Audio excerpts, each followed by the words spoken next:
Welcome to NSKN Games Small Talk. That's episode 6. I'm Kuba. And I'm Błażej. And now we're gonna do the news. So, the news. Of course, we're gonna start with some news from our publishing house. And first of all, 2 games that we're gonna publish in 2018. The 2 games that are going to be released the soonest are Scarlet from Strawberry Studio and Chronicles of Frost, and the author of the game is sitting just here. Hello. If you want to be at the premiere, visit UK Games Expo in Birmingham in end of May, beginning of June, or go to Origins because these games are gonna premiere there. So if you want to play with the author, then go to UK Games Expo in Birmingham. In Origins, it's gonna be Andre, and he's gonna show you the game Chronicles of Frost, and Scarlet will be available on both of them. Then the next thing is Dice Settlers, right? Dice Settlers, yes, our new game by David Turci. It's a game about kind of building a civilization, but also about exploration and building the board as you It's play. basically a 4X game. Kind of, yes. It is a 4X game, and a game that uses a back-building mechanism where you use loads and loads of custom dice. And this game is right now being prototyped into a prototype that looks very much like a complete final version, and this is going to go to reviewers. So in about a month from now, you probably will be able to see the first reviews, and Kickstarter of the game is soon to follow. Yeah, I think that end of February you should expect us to kickstart the game, so be there with us. Now the next thing is Stefan Feld. I'm like a proper Stefan Feld's fanboy, and I'm always looking forward to his new games. And he's announced 2 new games coming this year. It's Carpe Diem, and the other one is called Forum Trajanum, I think. And the other one is gonna be done with Mr. Renek, so the same duet that did Merlin this year. And well, I'm more than looking forward to playing these games at Spiel in October. So put it on your watch list and look forward with me to new Stefan Feld's games. And the final issue at hand is Paladin Kickstarter Pledge Manager. We have opened and has had the Pledge Manager open for some time. If you are a backer and you've not yet selected your cards for the pledge for your pledges, you should probably do it as soon as possible.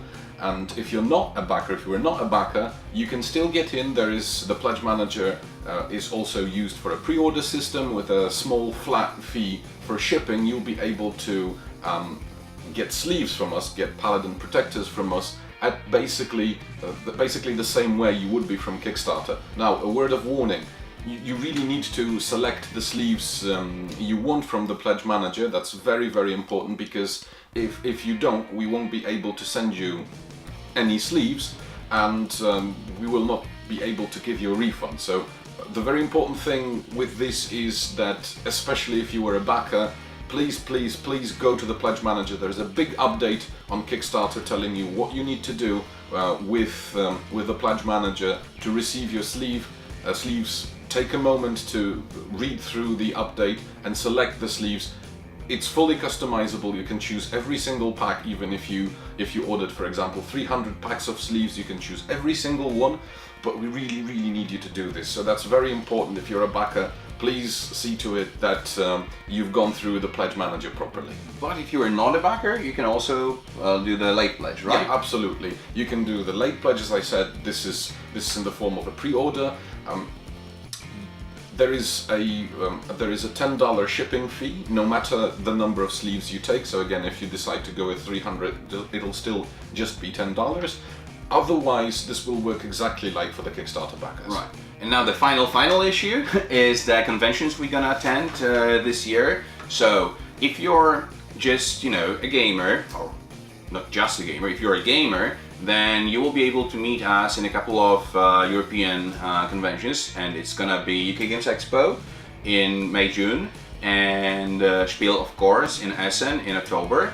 If you rather go to US conventions, it's gonna be Origins and probably PAX for us. Origins taking place in June, and PAX and PLAG it's beginning of December. Yes, I think it's the beginning of December. And if you're a retailer, then we're gonna be at Gamma in March, and then we're gonna be the ACD Open House and Alliance Open House. So lots of American trips for us and our team, and we'll hope to see you there. And that's pretty much about it when it comes to the news.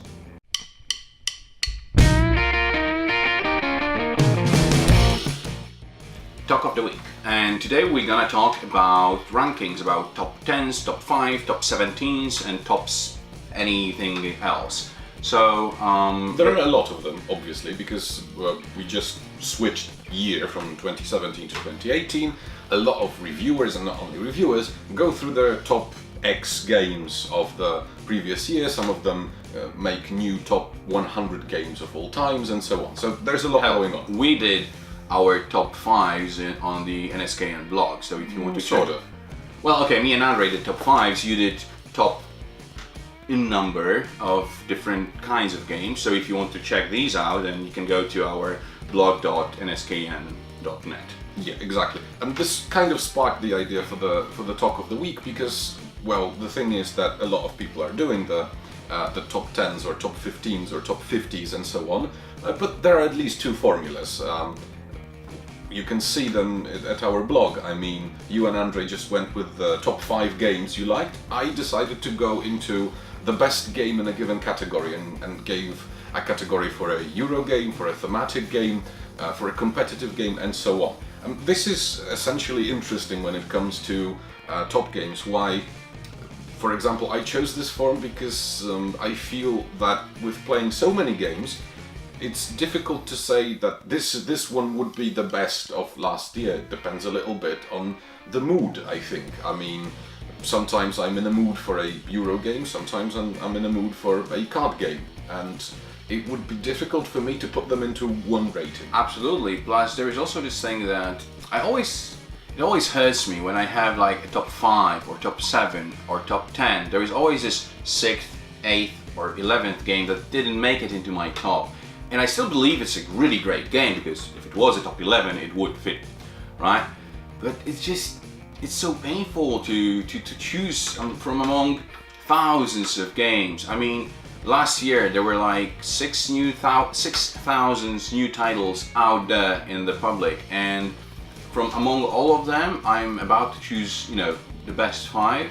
It's so, in my opinion, unfair for all the other games. I mean, of course, some of them I would never like, but there would be like 100 games that I would feel, oh, this is a great game.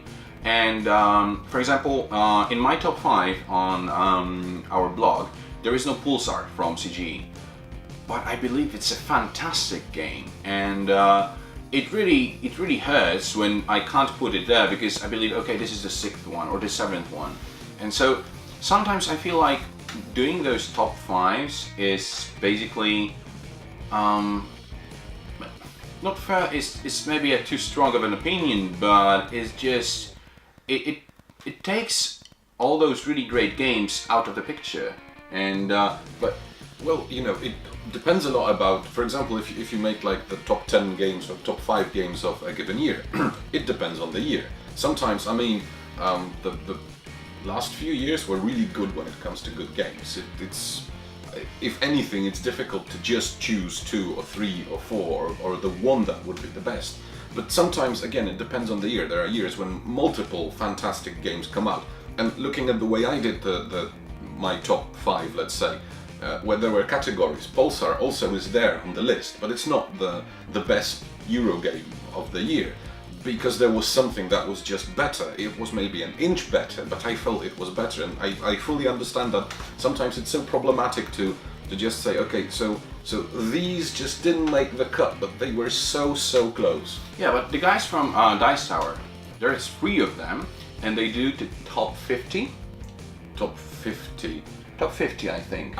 They make top 100 top of 100. all time, right? Okay. And this changes yearly. Yeah, but let's say that each of them takes the different 100 games, that none of the games get crossed over between the 3 of them. There's 300 titles of all time, meaning out of gazillion games, right? And well, it's just, I always feel like maybe this is not the best formula to make tops in general. Maybe it should be something like, I don't know, the games of recommendation or something, but then you still have to choose. And the choice is what makes it so painful, basically, and also so interesting, because, as you said, you put Pulsar on the list, but not at the very top place. So somebody might be curious, what is the best Euro for you for 2017? Still, I don't know, you have a shelf full of so many great games, and if I were to make, you know, a top X of all times, then all of them could fit there, right? Well, a lot of them, definitely. When push comes to shove, though, there are games you will play more eager than others, right? So sometimes when you will be choosing between 3 games or 4 games that come from wildly different genres, you will say, okay, this is the one I'm gonna play most often. And when you construct a top 5 or a top 10 list, which just consists of a list of games, not categories, this is probably where it's going. I mean, there's a game you'll play any time. There's a game when somebody says, hey, you want to play this or you want to play this, you always says, oh, yeah, this one. This one is the one I'll be more eager to play. Well, the whole Board Game Geek ranking bases on our urge to give rates to things, right? What is your favorite book? What's your favorite movie? What's your favorite game? And so on and so on. So I understand the need in us. I'm a geek. I rate every single game I play on BGG.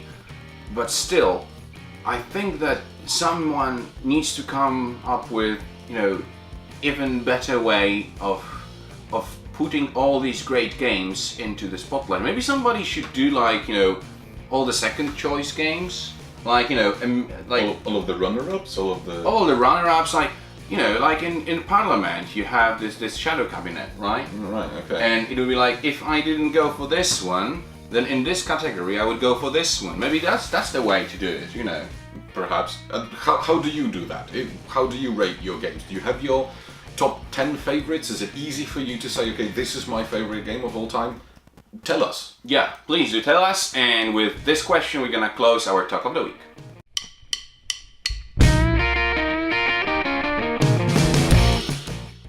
Ladies and gentlemen, great games we played. And I'm gonna start off immediately, right off the bat, with Descent. Descent Journeys in the Dark, second edition. Yeah, that's that. I've been playing the game for a long time. It has the... Isn't that one of those games that got you into gaming? Yes, no, actually not really. I used the first edition of it to get my wife into gaming, but it was among the first, let's say, 10 designer games I bought. That was the first edition. Now we're playing the second edition. We're playing together against the automated overlord using the app. And it's been so much fun. I mean, I know that there is an Imperial Assault app. We played a few games there, but Descent kind of is still the game we go back to. So we played it recently. It's been loads of fun, and it's really a great implementation of the app, because most of the game still takes place on the board, on the table, and the app just really makes for a good, fun, intelligent overload. Okay, but do you think that, you know, a Euro/abstract games gamer like me would enjoy a game of Descent? That depends. I mean, it's probably as far from Euro games as possible, but it creates an interesting story. So if you're interested in narrative, definitely it would be a different way to play a game, because it creates a bit of narrative and it creates a tactical challenge on the board every time you play, and that is something cool. And there are definitely ways to go about it more or less effectively. Play to the strengths of your characters, try to play in such a way that they will fit together nicely. Still, like I said, it is a lot of fun. It creates a strong story. It has a lot of content, and the app itself is completely free. So if you have Descent and you have not yet played with the app, just go do it. Okay, one more thing. I've been playing lots of role-playing games, like pen and paper tabletop games lately. Would that be kind of similar experience to that? In a way, yes. It's most similar to playing, like classic D&D with a bit of the game is a dungeon crawler, so that's what it is about. Ah, cool. Well, I'm gonna go for a proper Euro, obviously, and that would be Altiplano from the LP. It's a great game about, it's about gathering resources with very limited options during your turn. You only have like 2 actions during your turn. The game is short. The game will kick you. The game will beat you. The game will make your brain melt. But there is also, like alpacas. Yeah, what's the deal with alpacas? I mean, I've been waiting to ask you about this. So there's like a big alpaca on the cover, and I saw that there's this huge token with an alpaca. What's that all about? That's just the first player marker, okay. Alpaca. And well, Altiplano is just a place, it's a real place full of alpacas, so that's probably where it comes from. But yeah, during the game you can also gather alpacas as a resource. And I would like to gather alpacas as a resource. Yeah, it's a very tight game, it's a very demanding game, and it's a game that sold out in Essen on day 1. And and in the US, I think it's Renegade Games that's going to publish it in English. So in Europe, you're probably going to get it from DLP. In the US, from Renegade. So go for it because it's a great game. Okay, so we went into Euro games, and one of the games I played is Keyper. Keyper is the newest game from Richard Breeze. It was published this Essen, which now is last year's Essen already. Yeah. It's difficult to get used to that. Well, the game is it's full of stuff. It is a game with lots of decisions, sometimes a ridiculous amount of decisions. And I played it 2 times. I've played it 2 times now, and I still can't say that I can form a consistent strategy and make full use of everything the game hands you, because there is a lot going on, and it has a way of getting as most of Richard Breeze's games, it's different from other games, but kind of similar to other Well, it's games. completely different from Keyflower. It is. It is completely different from Keyflower. It's the same word, but it's completely different. In a way, but you have some similar concepts. As in Keyflower, the way you play or the way you use your keeples to bid, then you get some of them, and some of them will go to your opponent, and there's a similar concept. Here only you don't bid or place them on tiles, you place them on those little boards with resources, and then you get one of those boards with all of the keeples on it, and then the board, like, you magically change it because it's like some fancy pieces of cardboard which you can change almost like a jigsaw puzzle. There is a lot going on in this game. It's pretty cool, but one piece of advice: get yourself a piece of paper and a pen for the final counting of the score, because this can be quite complex. Yeah, but this will fry your brains. Okay, my next thing is Nusfjord. Nusfjord is a game by Uwe Rosenberg, and it's a lighter game than like Fields of Arle or The Feast for Odin. It's more of a, I would say, glass road difficulty level, but it's a completely different game. It's a fast game that you will play in about 45 minutes with 2 players. It's got some great mechanisms in it, and it just feels like after you finish it, you know, okay, here, and here I made a mistake. In the next game, I would do it, differently. And then you play the next game, and you just stopped licking here, and then water starts pouring out from some other places, and it's a great exercise for your mind, and it plays fantastic with 2 people. It's fast, it's replayable, it's got plenty of different setups in the box, so each time you can play it differently, and I absolutely adore it. You can play a campaign game. It's a Euro game where you can play a campaign game, by the way. I've played Nusfjord as well, and I played it a few times, but I guess you now played it more.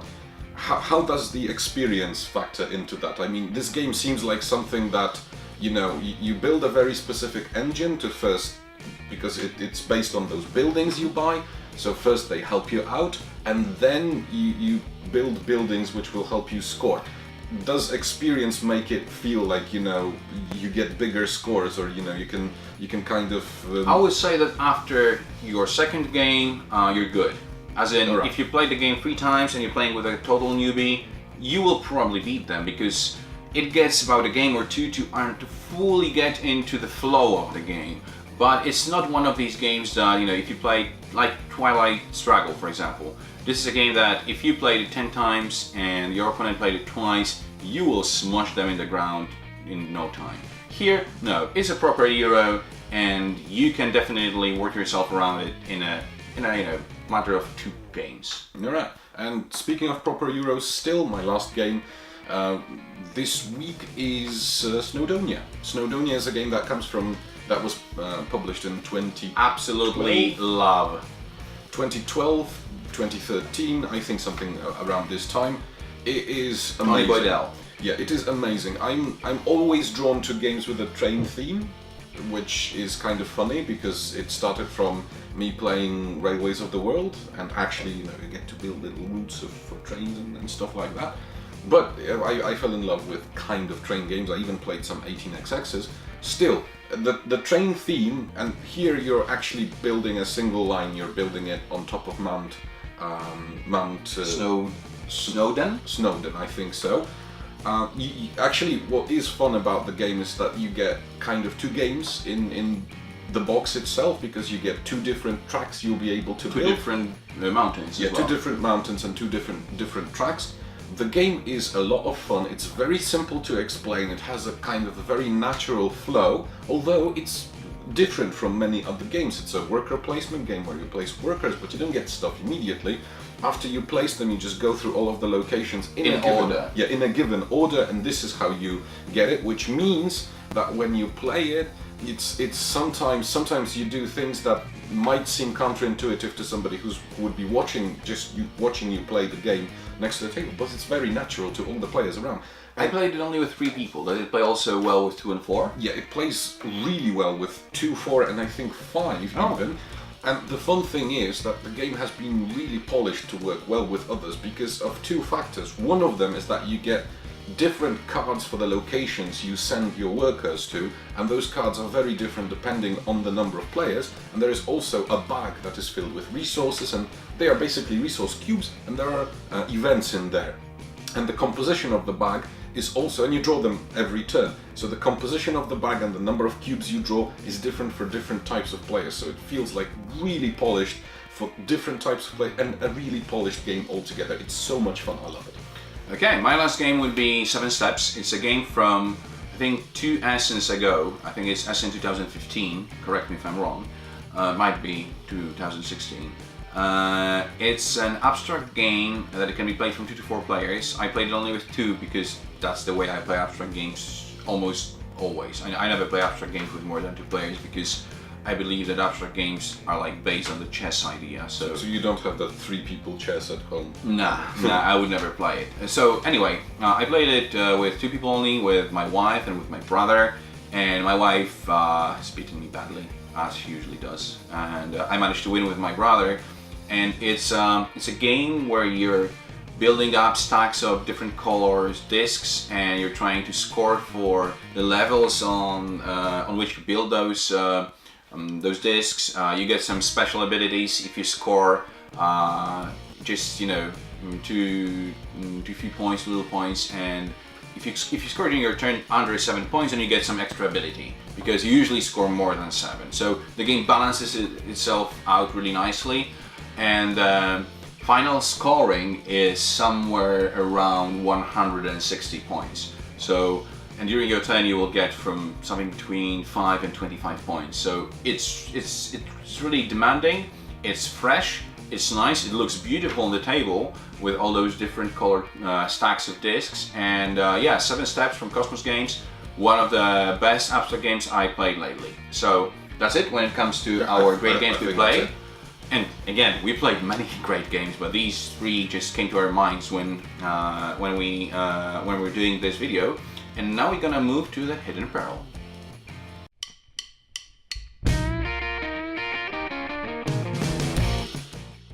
Hidden Peril. Hidden Peril is this part of our vidcast when we're talking about a game that we believe is a bit forgotten or just a bit out of the spotlight it deserves. And this week we're gonna get you a game from Essen 2015 or 16. Or 16. Yeah, I think 16.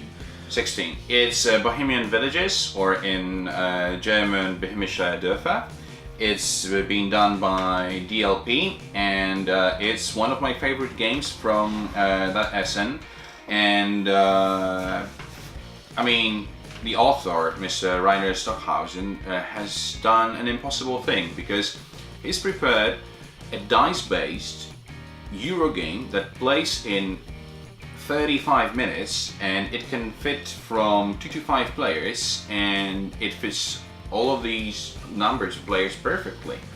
And the game idea is very simple. You get 4 dice, you roll them, you split them into 2 or 1 pile, depending on how you want to split them, and you just add the numbers on the dice and the pips on the dice, and regarding of what you got there, you place your workers on different spaces in the map that is actually made of map tiles. So every single time the game is different, and every single time the game plays differently, and you can always try and go for a different strategy, or maybe actually a tactic, because when you say that we place workers, it may seem to you that it is a worker placement game, but it's not really. You place your workers on specific, depending on the numbers, you place them on specific buildings, and they will, for most of the game, stay on those buildings unless somebody manages to kick you out, or unless something specific to that building happens.